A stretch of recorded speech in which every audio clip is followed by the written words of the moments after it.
Oh yeah, totoo po ang balita. Si kabayan nakapatay po. Pinatay niya yung inaalagaan niyang 1-year-old. Wala yun sa investigation.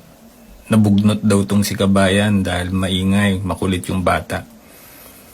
Nilagay niya ngayon sa washing machine. Pinaikot yung washing machine.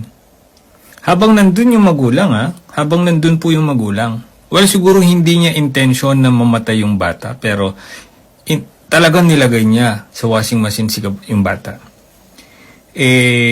Anong lakas nung bata para, 'di ba? Para po isalba niya yung sarili niya sa isang washing machine na umiikot.